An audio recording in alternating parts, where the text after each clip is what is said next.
Happy Valentine's Day! My name is Kate Hannon. I am the Director of Integrated Wellbeing at Skyterra Wellness. Welcome and thank you for joining our Skyterra Webisode series where we are exploring the power of self-compassion. This is the day we celebrate love. Love for our family, friends, pets, partners. There's a lot of emphasis on appreciating others, and with an extra dose of attention on romantic love. But for many people, this kind of love can be a slippery slope. It changes, evolves, we fall in and out of love. Many of us have experienced a broken heart. This holiday can be somewhat sad.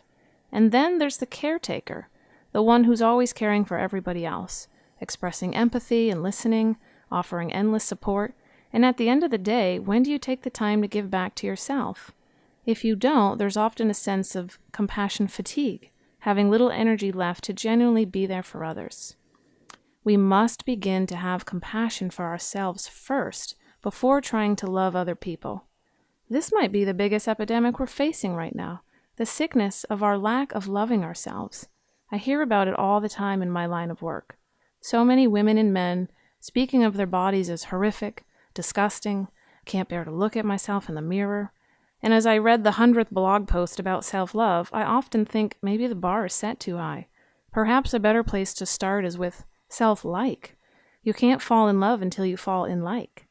So self-like has to do with those nice things we do for ourselves, like scheduling a day at the spa, taking a celebratory day off work, maybe even eating fresh veggies and power walking at night. And you say, okay, I'm getting the hang of this self-love thing. I got it. I'm good to go. Now those things are nice and they make us feel good. And yet self-compassion runs much deeper. So let's define it. What do you think of when you hear self-compassion?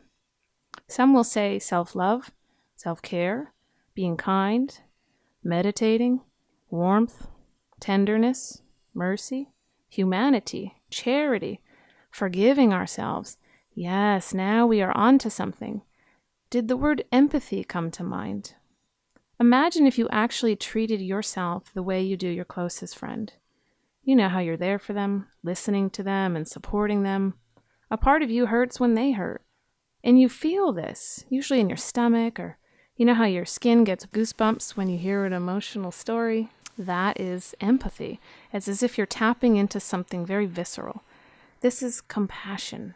The true definition of compassion is a feeling of deep sympathy and sorrow for another who is stricken by misfortune, accompanied by a strong desire to alleviate their suffering.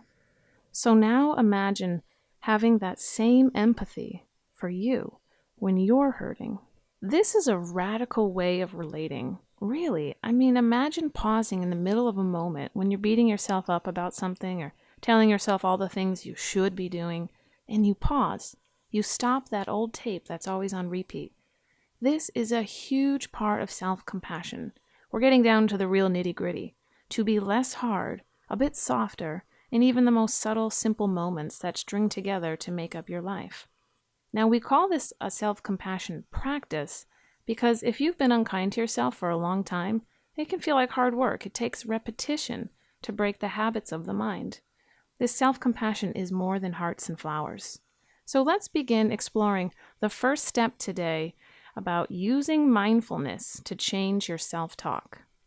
Picture this. You stub your toe on the table, and your typical response might be, "Oh crap, what an idiot. How could I not have seen that?" Now imagine replacing that with, "Oh sweetie, my hands are so full. I'm trying to accomplish so much today." It may seem kind of silly at first, but this is the radical practice of compassion. What about when you meet someone new and you share a bit about yourself, and then a few hours pass and you feel embarrassed? "I can't believe I said that much. I'm too much." Imagine replacing that with, "Wow, I actually let someone get to know me today. That took courage." To take it even further, what kind of self-talk emerges after indulging in Ben & Jerry's or after spitting out some harsh words to your partner in the heat of an argument? For most of us, it's the negative, self-deprecating, proverbial whipping of our backs with shame and guilt. We say things like, "I should be better at this. What is wrong with me?" And this talk usually leads to more unhealthy behaviors that you engage in and end up feeling even worse about yourself.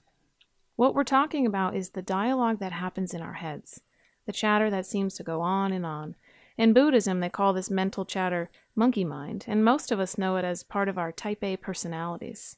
Maybe it's even a parent's voice stuck in our unconscious, or anyone's voice who's ever been critical. Sometimes it's the inner child who didn't get the attention or love she or he really needed.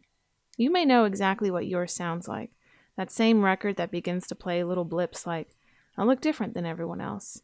I'm too loud or too much. I can't believe I ate all that. I'm always late. I'm not spiritual enough.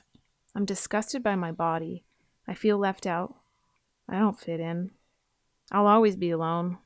Everyone else has it so together, and I'm the only one who... fill in the blank. Mindfulness comes in when you catch that thought, and then you're super gentle in that moment, so that part of yourself isn't running the show. Remembering you're an adult now, and you can give attention and comfort to the part of you that's hurting. I think of my 7th grade geeky self with her short jeans and scrawny legs, crooked teeth, who used to write down everything she wore just to make sure she wouldn't repeat an outfit. God forbid I wasn't liked in junior high. But seriously, that was a real struggle at that time, and that insecurity got embedded into my psyche. That voice still comes out from time to time. It took a long time to learn to love that quirky little girl. A few years ago, on a frigid winter day in the park, I was attempting to get my defiant toddler to put her coat on. After 3 consecutive years of tantruming, she had yet another public meltdown in front of all the other moms who seemed to have it so together with their perfectly behaved children. Instead of losing it, like I wanted to and typically did, letting that old story play, I should be handling this better. There must be something wrong with me. Maybe there's something wrong with her. I need to read more parenting books. Get it together. I suck. Yada, yada, yada. I practice what I preach. I simply brought awareness to that moment with loving kindness and said, this is a moment of suffering. Suffering is a part of life. May I be kind to myself in this moment. May I give myself the compassion I need. What's so important here is to know there can be a new way to respond to yourself in a moment of struggle. A one that brings about more empathy and joy and self-acceptance. Catching yourself as soon as that inner critic begins its song and dance is when you pause, take a breath, take another breath, and without judgment or continuing the criticism, rebound and say, oh, sweetie, just like you would to a small child or a friend in need. This is the magic moment of this whole process, truthfully, because in just one moment of breathing and recognizing what is happening and catching yourself, you go from driving yourself too hard to letting yourself rest. You move from trying to be perfect to being real. We stop fearing change and embrace uncertainty. We come home to ourselves. So this Valentine's Day, honor your own heart. Honor your own life, everything you've been through, including the moments of struggle, because they're a part of your life. And so is joy. Let yourself be open to the joy. Thank you for joining us here today in part 1 of The Power of Self-Compassion. Join us here next time for part 2 as we begin to explore ways to comfort and soothe yourself in times of need.